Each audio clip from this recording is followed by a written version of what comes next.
We were not allowed to be in the house No, as kids. no. In fact, that was the question that my mom would pose to us over and over again through the summer. Why are you in here?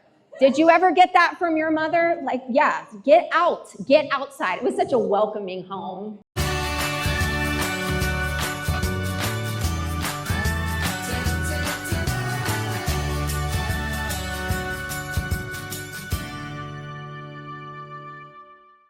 Have you already had a good morning?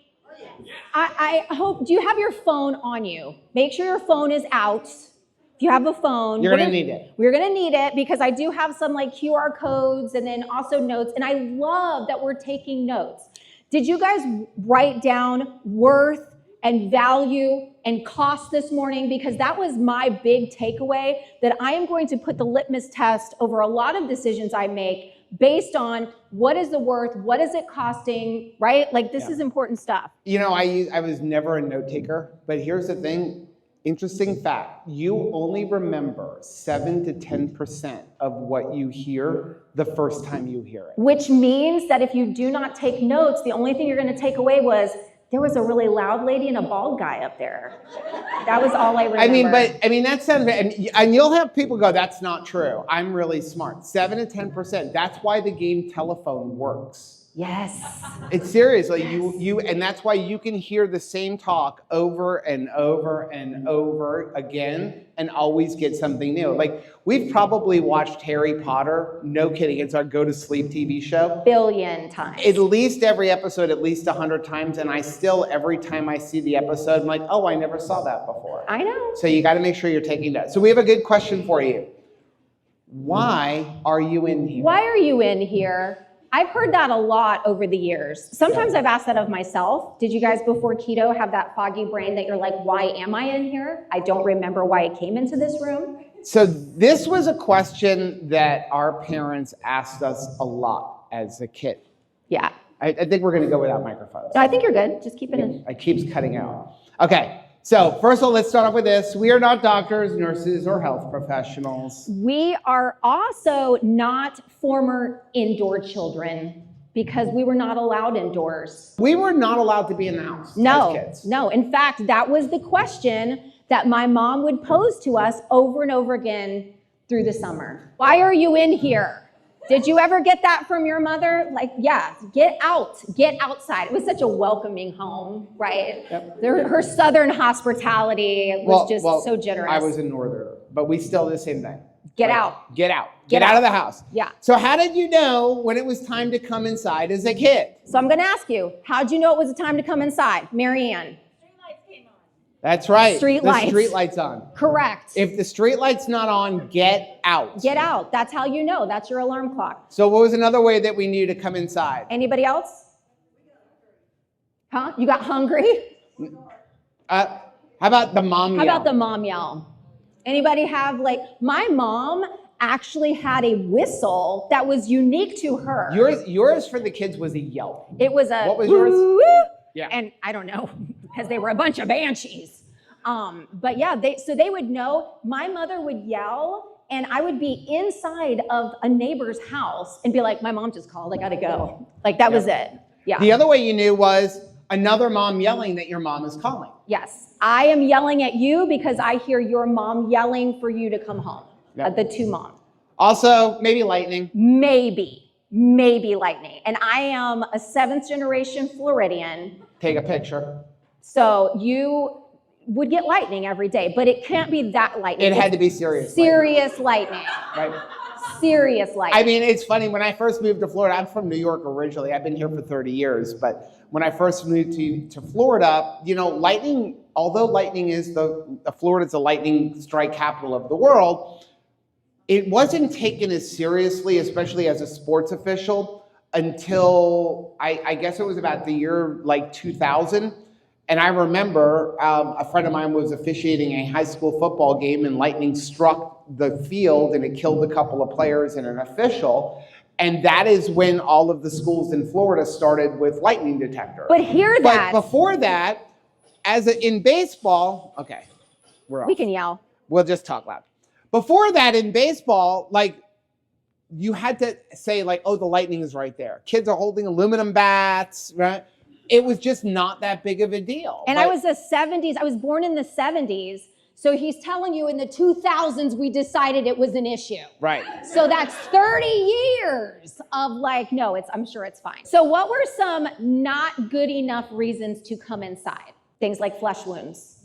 And my mother, we need some real bleeding. Right. Okay. My mother was a doctor. Okay. She was a medical oncologist. We did not go to the doctor unless you're dying. Put a butterfly Right? You're not on it. I mean, that's blood. That's not enough blood. Get back outside. Right. You need a transfusion if you want to come inside. I mean, 30 years in kids ministry, I did have parents sometimes drop the kids off for class and look me in the eye and say, unless there's a fire, don't come get me for these kids. Another reason, flat tires. Flat tires. Find something else to do. Now you're done playing with your bicycle for the day and you need to find something else to play with. This was the number one reason to not come back in the house.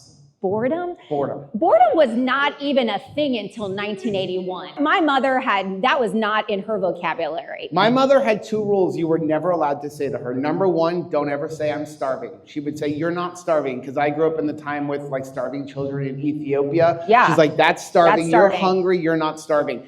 The other thing you never said to my mother is I'm bored, because boredom equaled I have something for you to do. This is the most stock picture ever because this child is smiling.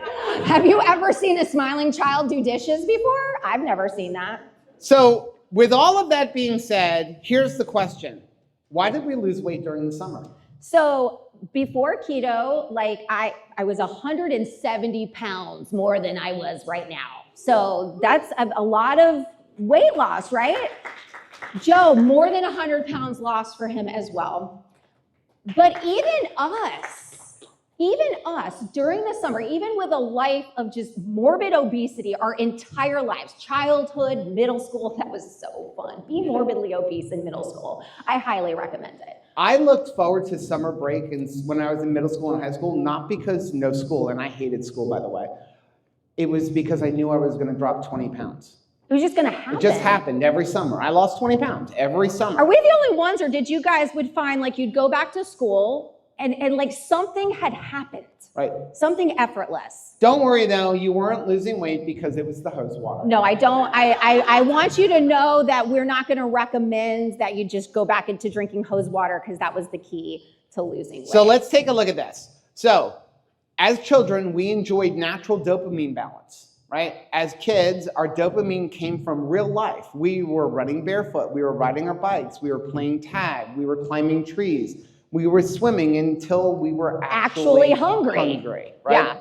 So what was the result? Our reward system was activated by movement, exploration, and connection, not artificial stimulation. We're still looking for dopamine hits. We still need that. Our brain is still craving that thing. But we are giving them an artificial stimulation, not the natural dopamine that you were producing in your body because of your lifestyle, especially during the summer. So contrast that with today. Adults are sedentary, overstimulated by screens, and relying on ultra palatable food for their dopamine hits. That's where we're looking for the dopamine hit that our brain is asking us for. Now we're talking about this because how many people think they've gotten their eating habits as far as what they're eating pretty much on point, right? Pretty good, but then still struggling with weight loss. Are you still getting frustrated despite the fact that you know that you're eating what you should be eating? Nothing pisses you off like that, right? Because I am doing the thing, so give me the thing, right? The thing is that only 80% of your diet and what your weight is and your health is controlled by the food you're putting in your mouth.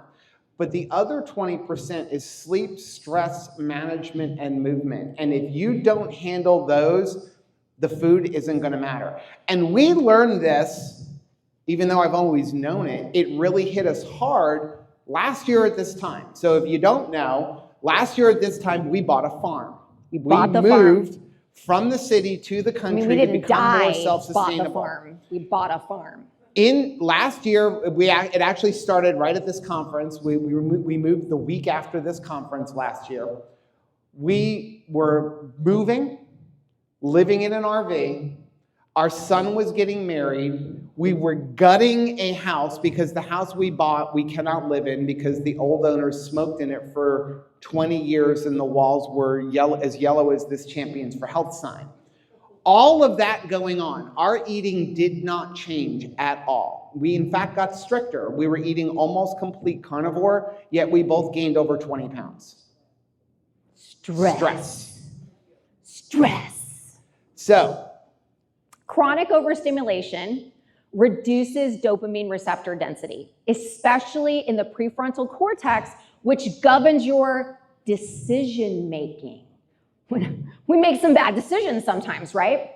As dopamine receptors become desensitized, what once satisfied us, what once made you happy, you used to get excited about that steak, you got excited about that cup of coffee, well, now it barely registers. We start seeking more intense stimulation, often turning to processed food once again, and then impulse snacking. We're bored. We're no kidding boredom eating, but it's because we have blown out the receptors with false dopamine hits instead of what is really going to work. And they engineer the food to do this to you. Yeah. So it's like, what was it, Pringles? You can't eat just one?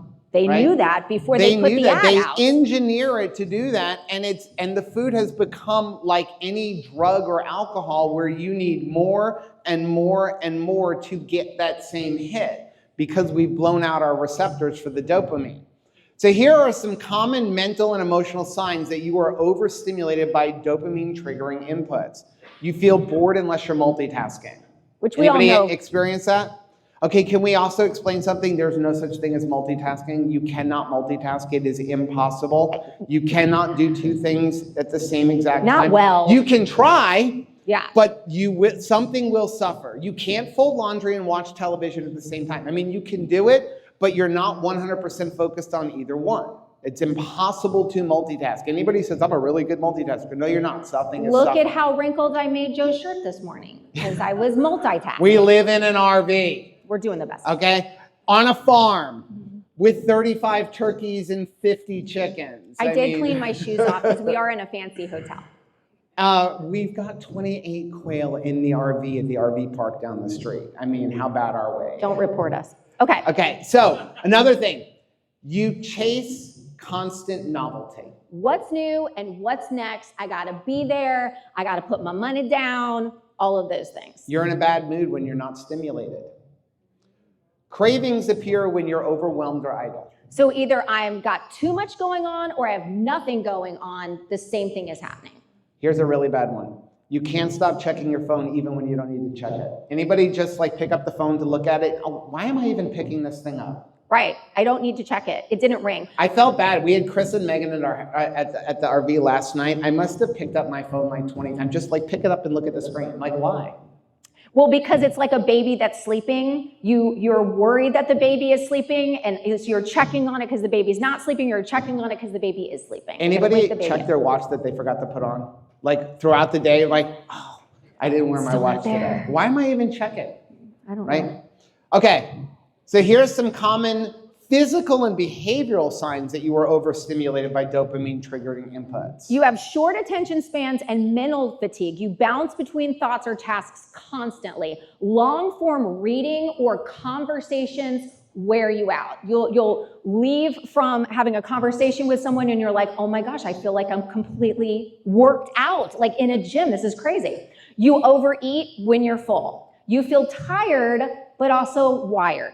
You struggle with impulse control. You're quick to anger, quick to spend, quick to eat, or quick to say yes to something. It's like you're very easily committing to things. You know, you're writing checks that your schedule can't catch.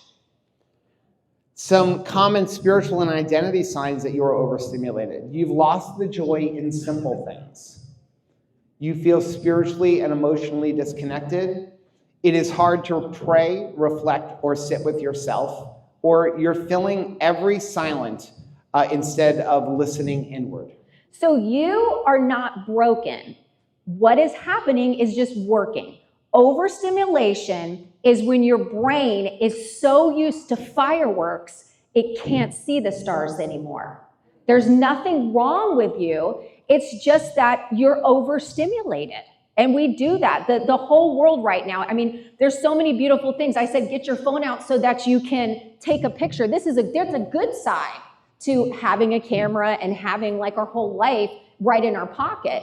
But it can also be a problem. It's a two-edged sword. Now, I want you to know we're talking about this subject not because we think, well, we've mastered life. No, it's because no, we're guilty of it. We're guilty of it. We've lived through it, and we've also lived through the heartache of doing what we said, eating all the right things and trying to prioritize the right thing, and then having a result that seems like, what is happening? So we had to go on this dive for ourselves, and we have a QR code here for our Mighty Networks group. Raise your hand if you're already in our Mighty Networks group. Yes. So many beautiful, precious people, and they're going through a health journey on their own as well. It's a free platform. There's all kinds of groups. You'll find people with common interests, whether it's backyard farming, the great outdoors, your keto solo, your keto in a family group. It can be really helpful. Yeah. And like Rachel said, we are guilty of this. Anybody who knows me knows I collect hobbies. Why do I collect hobbies? Because I'm always looking for something new to do, because the one hobby doesn't stimulate me enough. Like I'm a 3D printer and I'm a scuba diver, and we were watching Happy Gilmore too, which if you love Happy Gilmore, go watch the new one. He did a really good job bringing it back. But I sit there like, I really miss playing golf. I played golf when I was in college and I loved it, but it was super expensive. And I played it when the kids were, and I'm sitting, and I sat there watching Happy Gilmore going, maybe I should start golf again. Like, Joe, you do not have 5 hours to go on a golf course, but it's like another hobby to get that more dopamine hit. So we are just as guilty of this. So what is another reason that we've lost weight on our summer break without trying? Well, there were no screens. In your childhood, there probably were no screens. There were fewer mindless eating triggers. So summer break for you, probably in your childhood, was no Zoom, no email, no constant screen time. We were present, and meals were usually a break from activity, not paired with activity, especially since I was like in a wet bathing suit. My mom wasn't even allowing me to eat inside. It was like, you're wet and you're disgusting, and it's not time for your nighttime bath, so you need to eat outside. So we had a picnic bench outside, and no screens, no television, go eat your food. So it was a break from an activity. It wasn't paired with one. Well, for us, the summer, we lived on the water. And did anybody grow up with when you eat, you can't go swimming for another hour? Like, it was such a stupid rule. It made no sense, right? Makes sense now though, right? It meant I don't want to eat because that means I can't get back in the pool for an hour. Right. Right? Absolutely. So like, yeah, that was the only time you stopped was to eat, but I didn't want to stop. So, it kind of worked it. And the result was we naturally stopped eating when we were full because we were tuned in and not distracted. So if you're somebody that's like, I am very frustrated with the fact that I feel like I can't stop eating, check this part of your life. You're not broken. There's not something wrong with you. You're not a different human being. I think we go immediately to that. Maybe I'm an alien. Everybody else doesn't seem to struggle with this. Yes, everybody struggles with that. It's just because you're pairing activity with it. I think this statistic is wrong, but I'll let you judge. The average American checks their phone 96 times a day, about once every 10 minutes. I would say the average American in the United States probably checks their phone 96 times an hour. Probably. Like, I just don't think this statistic is right. I mean, that's what shows Generous. up. But like once every 10 minutes. So this constantly bombards us with dopamine triggering inputs. The result, our brains are less responsive to natural, slow rewards like a nourishing meal or a quiet walk. And here's the proof, right? We started off with Facebook, then you went to Instagram. Now what do you have? TikTok. What's the whole thing of TikTok? It's like 10 seconds, right? Yeah. Right? Like, it's not just 10 seconds of engagement.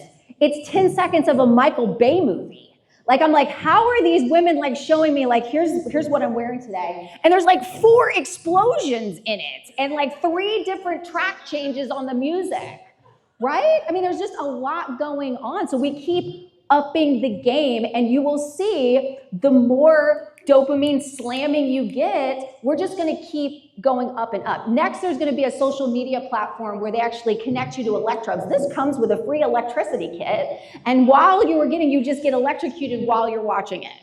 So, some things to keep in mind. The average American eats 387 meals per year in front of a screen. Again, I think that statistic is kind of low. Only 9% of people say they never eat while distracted. And 70% of teens and kids now eat at least one meal a day in front of a screen. And you know that meal is actually dinner. That would be the one meal that you would generally be with your family, and they're eating it in front of a screen. This is a sobering thought for me, because if you, just like we were hearing earlier from the ladies, a lot of the why was tied to my family continuing the same behavior that I was doing. So if I don't want my daughter to have the same outcome, then what can I do? Because I know they're watching me, and they're not just watching whether or not I can, get up or down, but they're also watching, what is my behavior? Am I present in a conversation, or is mommy checking her phone and stopping you for a second so I can turn my attention? What is the message that I'm even giving this child that you are not as interesting as what is in my pockets? Right.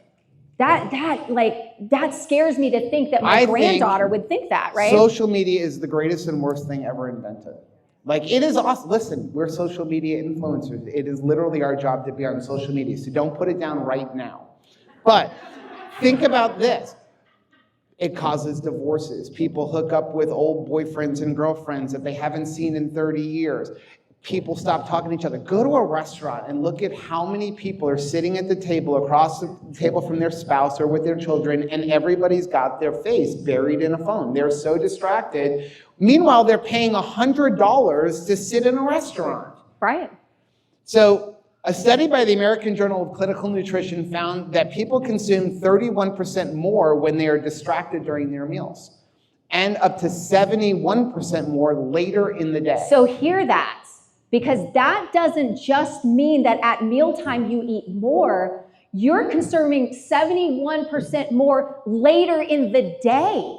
That means, and we've all felt that before, we're like, I don't even think I really ate, right? Have you gone through a day when you're like, I know I ate, but I don't think I ate that much?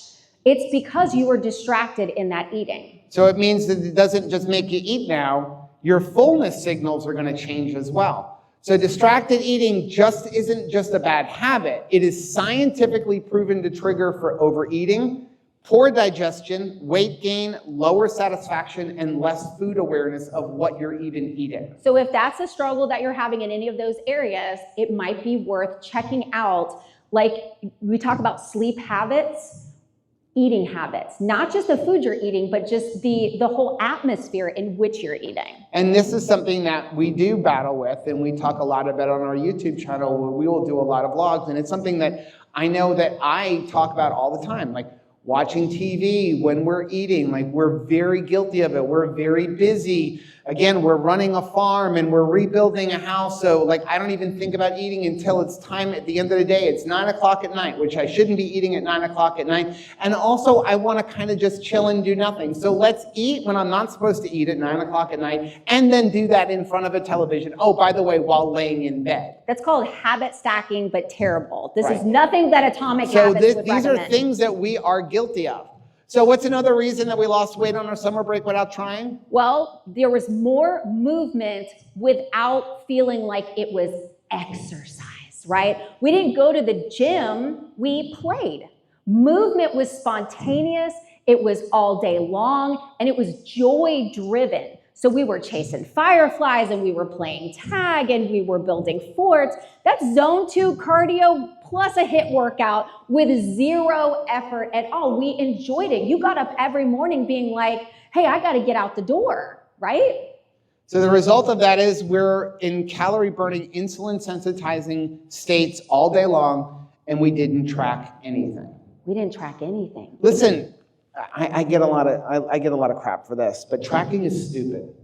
Okay? Tracking calorie, I'm not saying don't track anything, but tracking your calories and the amount of food that you eat for the rest of your life, which is what a lot of us have done for many years as chronic dieters, that is not what God intended for us. Think about, did the American Indians track? Did they even have the ability to track what they were eating. No, they were just always doing something. I think they were tracking animals they were hunting. That's a little different than that the was food a different thing. It was tracking the food they're going to eat, like by chasing it. Hold on, And I've if they got to don't write catch down my it- macros on this cave wall before we leave. Yes. How much did an American Indian eat when they killed the buffalo? Until they could not eat anymore. Yeah. Because they didn't know when they were going to find the next one. So according to the CDC, more than 1 in 4 adults reports doing None. leisure time physical activity at all. No walking, no gardening, no working out. 1 in 4 adults does nothing.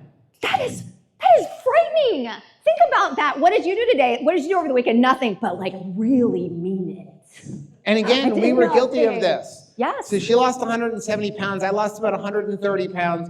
And it wasn't until 2020 that we were sitting going, we lost all this weight and we're still sitting on the couch. You were doing nothing still. We literally, even though we lost all this weight, we literally sat on the couch and watched TV all day long. And that's why our motto has become live life beyond the couch. Because get off the couch. The goal is not smaller shirts. The goal is bigger life, right?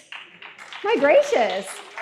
Another sobering statistic, 77% of adults are not getting in the CDC's minimum recommendation of 150 minutes of moderate exercise and 2 days of strength training per week. That's the minimum. No shade, no guilt, no shame here. But if you're like, hey, that's for me, I don't think I'm getting that. Well, I'm looking for a minimum. There you go.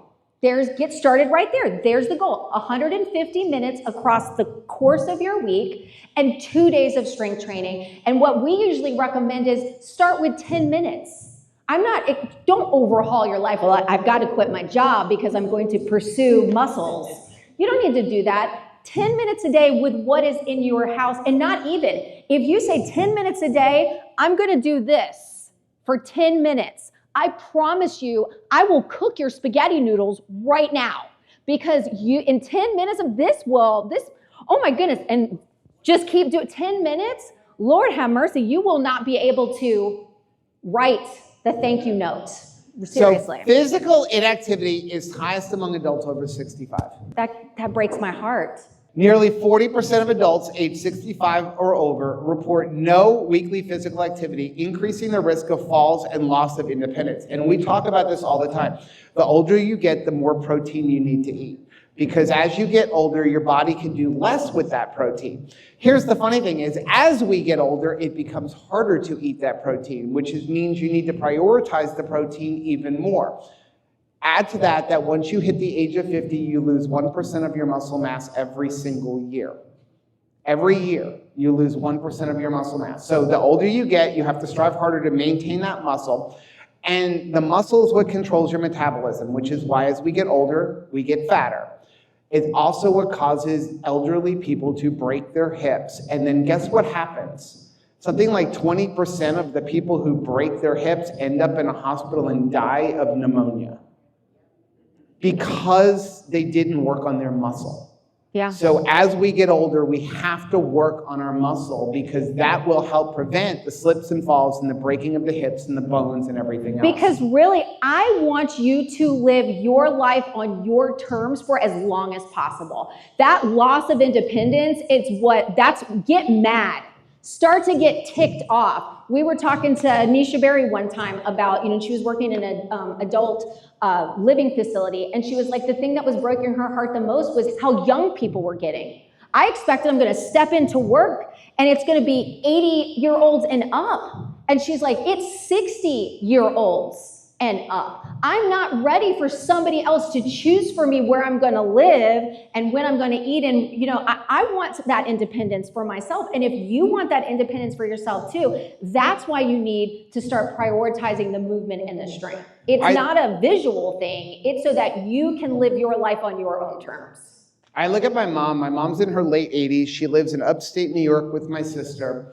And, I wonder sometimes, my dad died in 2003. Statistically, many people die within 5 years of their spouse dying when they've been married for a long time because they're just not used to living alone. So what kept my mom going? She had a purpose. She didn't retire from oncology until COVID happened. But she has stayed just physically active. And I mean, she's not a paddleboarder. She works in her garden and carries and things like, and my sister's like, I still catch mom trying to carry like 70-pound bags of rocks. And like her body can't do it anymore, but her mind says she can. But what's kept her going, what keeps her so mentally alert is the fact that she has always worked on just doing movement. She's the one, her and my dad are the one, we were rebuilding a house. They taught us how to rebuild a house. Well, and I love that because what you're hearing is, I don't know any better than I can still do things. Don't you want that mindset where like your body is all of a sudden, no, we can't do those things anymore, but your mind believes it. Just like we were getting encouraged to write down something and share it, because this is something I want to inspire others. Write down a lie that you've been treating yourself to and take the opportunity during this conference to trash it and throw it in the garbage where it needs to belong. Don't let that come home with you after this conference. It needs to go. It needs to go. So in 2020, we realized we literally are living life on our couch. So we started another YouTube channel called Two Crazy Campers. And that's where we decided that we wanted to get out and explore this country. So we got into RVing. And when Chris Bear from Keto actually talked to me about an RV, I'm like, that's stupid. Listen, I'm a camper. I was an Eagle Scout. And so camping, that's not camping. And he was like, it's still fun. I'm like, it's not camping. Stop calling it camping. It's not camping. Then I realized that RVing is really about exploring this country, and you just get to bring your hotel with you. I mean, we could have come up here and stayed in a hotel, but my RV is nicer than a hotel. Got a and whole I've house. got a kitchen. Yeah. And I didn't have to pack because everything I own is in the RV right now. It's already living there. So, but we just started exploring the country, especially like a lot of us from Florida, like the amount of state parks that we have in Florida is amazing. Like Beautiful. you could literally go to one every month and in 20 years not hit every one of them. It's amazing. I mean, we have so many things to explore. But then what we started noticing was that people in the RV community, a lot of times they bring their RV, they go park at an RV spot, and then they never leave their campsite. Yeah. Because they're too overweight.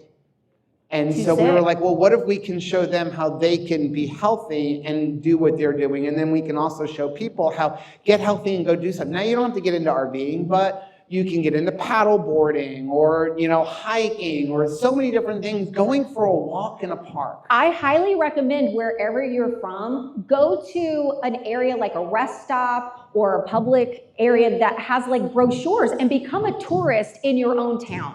And find out there's some beautiful places for you to visit. A lot of times it's low cost, it's a fun day, and you're using these brochures as a guide because it is hard to think, where do we get started? Get started there. It's just an easy way to tap in. So what's another reason that we lost weight on our summer break? The circadian rhythm that we had was aligned. We woke up with the sun, we went to bed tired from physical activity, we had more daylight, and that equaled more outdoor time, better melatonin, cortisol, and leptin rhythms.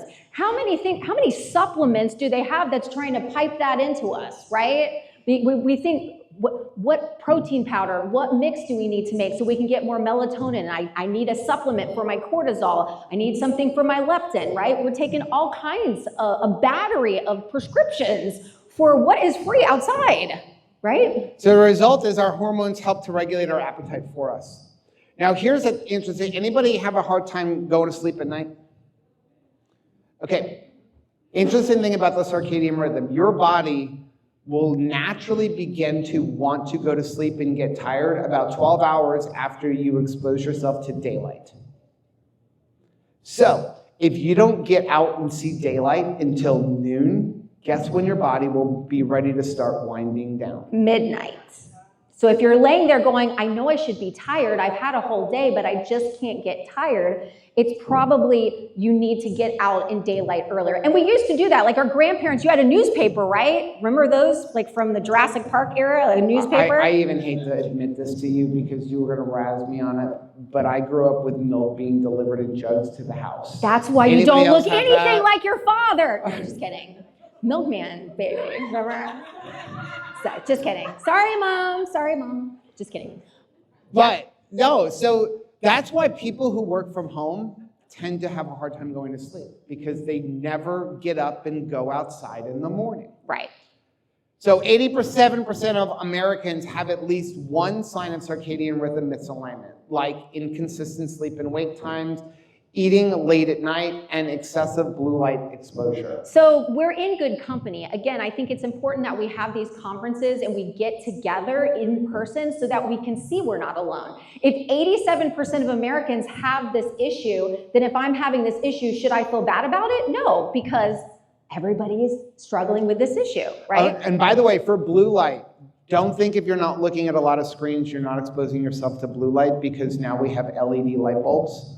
And LED light bulbs, there is no research yet on the type of light that they're putting out or what it's doing to us. So they basically banned incandescent light bulbs. And so now we're under fluorescent and LED, and even most of the fluorescent bulbs are going to LED. So really, whenever you are inside, you should be exposing yourself by wearing yellow glasses, and also please stop wearing sunglasses outside.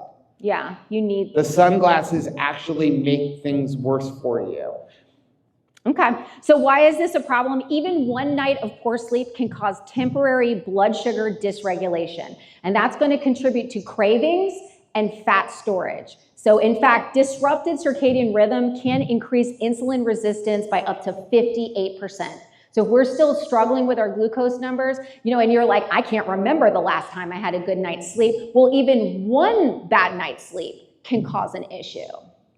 So why is this a problem? Because sleep-deprived people consume an average of 385 extra calories per day, mostly from sugary, starchy, ultra-processed foods, because their body is craving fast energy when your rhythm is off. It makes sense, right? It makes sense.